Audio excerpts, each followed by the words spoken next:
What's up, everybody? Welcome back to the channel. This is Coach Dave. If you're new here, I appreciate you stopping by. Today's video is going to be talking about the breakup before the breakup. Now, what's the breakup before the breakup? Well, if you've been with an avoidant or are with an avoidant, or you are with a narcissist or have been with a narcissist, then the breakup before the breakup is when they start changing up on you, when the switch up happens, right? This is where the real them starts to come out. This is where the facade, this is where the fantasy, this is where all the smoke and mirrors start to dissipate. This is where you start to notice things. This is where your immune system starts tanking and your health starts declining. This is where you start getting anxiety. This is where you start getting thoughts that you never thought you'd have. This is where you start doing things that you never thought you would do.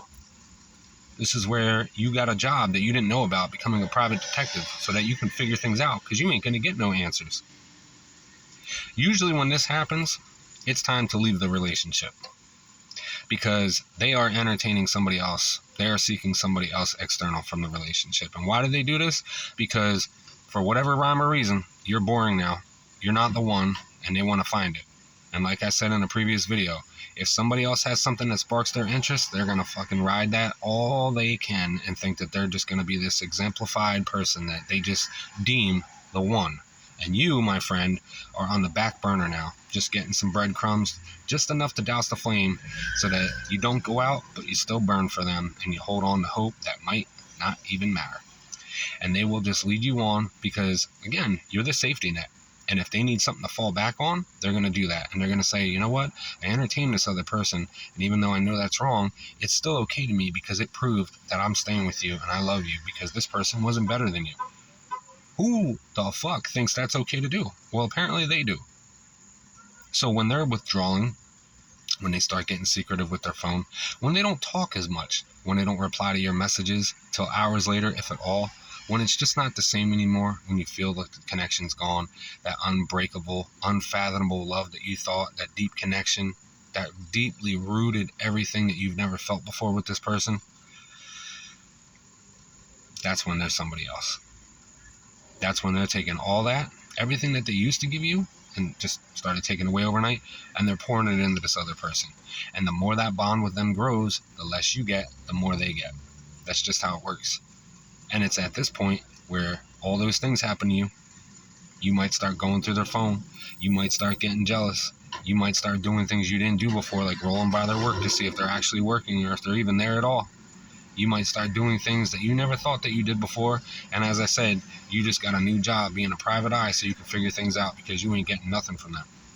They're going to avoid, they're going to gaslight, they're going to tell you nothing's wrong. They're going to say, I don't know, even though they do know. They just don't know why, but they know damn sure what they're doing is wrong. They know that they're seeking somebody else outside of the relationship. I don't care what all these other experts and coaches say when they say, oh, I don't know why I started seeing this person and let them have sex with me. I don't know why I started. Like, come on, man. Stop the crap. Stop. It's a bunch of bullshit. Nobody is that oblivious. They know what they're doing is wrong. They might not know why, but they know what they're doing. Don't let anybody fool you. Don't let anybody make you feel like you have to cave and coddle to these people to keep them happy and appeased so that you can stay with them. Where's the success stories of that ever working? Let's be real. Read the comments on these videos. Tell me if I'm wrong. So, anyway, back on topic here. They will sit there and pull all these things on you because they're giving it to somebody else. And it's at this point where you're going to become a stage 5 clinger to them. You're going to over pursue. You're going to lessen yourself. You're going to be afraid to talk. You're going to want to talk. You're going to explode sometimes. You're going to be nice sometimes. Does not matter what you do at this point in time. As long as they are having high interest in this other person, the interest in you is dropped. And because of that, they don't put any effort or weight or care or concern in anything about you. There's no remorse yet. There's nothing. They're happy doing what they're doing. And they have you and they have this person. And once they decide who's the better fit, who's the better person, who is the one currently, that's when they decide if they're going to stay with you or they're going to move on with them. This is the time where you have to wake up and say, you know what, I'm not allowing this. This is my line in the sand. Here's my boundary. I'm going to speak my piece. And you can do with that what you want. But I know as far from me, I'm making my decision for me. It's either going to be with you or without you, because I was fine before you and I'm going to be fine after you. And that's the mentality you need to have in that moment. And you got to You got to snip leaning on this false hope that they give you. You got to snip the false hope that you're telling yourself and realize at this moment in time who you're dealing with, and that no matter what you do, that person in the beginning is gone. It's never going to be the same. And then you really have to ask yourself, if I'm sitting here fighting for somebody to be who they were in the beginning and they haven't been that way for a while, that's not really them. And it was nothing that I did to cause that person to run away, intentionally or unintentionally.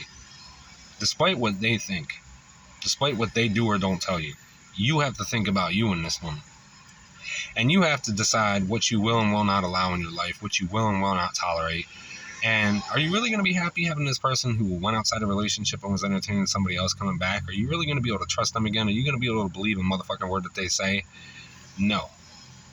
So it's just going to cause more problems in the relationship. And it's either going to be that you're never going to trust them and you're going to be overly clingy and want to know what, who they're talking to, where they're at, keeping tabs and checking up on them. And that's not healthy. And it's just over. And you have to realize it. No matter how much you want it, it's just over at that point. Once the trust is gone, it's gone. And you're going to have somebody who's not going to be willing to, build it back up and earn it. And if they do, they're going to do some, random little thing, and then they're going to get mad if you're not fully believing them a week later and all in again. That's just how they operate. Very selfish, self-centered, egotistical pieces of shit, right? So no matter how much you think that you're going to love them through this, or you're going to accept them for who they are, blah, blah, blah, at this point in time, this is where you decide for yourself. It's over. If they already did this to you once, it's over. Take my example for what I went through in the beginning, okay? Had I known that she was with somebody else and she left them to be with me, or was cheating on him to be with me, whatever the case may be, I would not sit there and be like, okay, I'm going to be the one that she changes for and she's not going to do this again. No, I would know, okay, if she did it to him to get with me, she's going to do it to me to get with the next person. You know what I'm saying? This is where you have to realize, okay, it's done, it's over with. They're entertaining somebody else. Like, I'm going to say, hey, like, you either need to stop or I'm out. And say what you mean and mean what you say. Meaning, if you say that, you follow through. You don't sit there and say that and attempt to manipulate them and control them and hope that they're going to be like, oh, okay, like, I won't do it. And then you're like, yeah, okay, yeah, I got you. Now I'm going to be a hard ass so this doesn't happen again. No, you don't do that. And what happens if they say no? Are you going to say, well, I mean, I'm sorry, and I'm going to, call my bluff? And, like, no, you don't do that. You don't cower. You say something and you mean it. You make a decision and you don't look back, especially in this circumstance, because they're not putting anything into it. They're not giving you anything. They're not prioritizing you. They're doing them. They're not worried about you at all. The only thing they're worried about is, okay, if this doesn't work out, I got to have my safety net to fall back on. And guess who the safety net is? You. So when you sit there and you decide, you know what, I'm done, I'm out, I'm not playing with this, they're gone. And then they'll go be with this person. Or if they left you to be with this person, and if it does or doesn't work out, you can't worry about that. You cut them, you let them go, you wash your hands of it, you start doing your work, you start healing. You'll hear from them again if it doesn't work out, because they're going to go back to the next thing that they know, unless they have another person lined up, so they can monkey branch to that one too. It's like the rebound of the rebound. But that breakup happened a long time ago, because they emotionally broke up with you. They clocked out in their head. Physically, they didn't leave, but they broke up with you. They decided that. And even if they do come back to you, there's always in their head, I'm going to exit this. I'm going to find somebody else. I'm staying where I am right now out of convenience and comfort. Easy mode. They want the easier thing. So, if you're going through this, don't let yourself go through this. Put a stop to it. Who speaks for you? Who controls you? That's what you need to focus on. That's what you need to worry about. And that's it. Nothing else. Not them. You. It's time to be selfish for once. Focus on you. Guys, I don't know why I'm getting glitchy here again. I do apologize for it. I'm going to cut the video here. Pretty much said all I have to say on this topic. If you have any questions, comments, concerns, drop them in the box below. If you need any one-on-one coaching, hit up my main page. I offer it via email, phone, and video chat. Really thankful for everybody that's been hitting me up for helping on that. I'm really appreciative of everybody that's been dropping comments and telling me their stories. I thank you so much for entrusting me with all that. Love you guys so much. Thank you. Without you guys, it wouldn't be possible. I'll catch you guys in the next video. Again, I apologize for the glitchiness.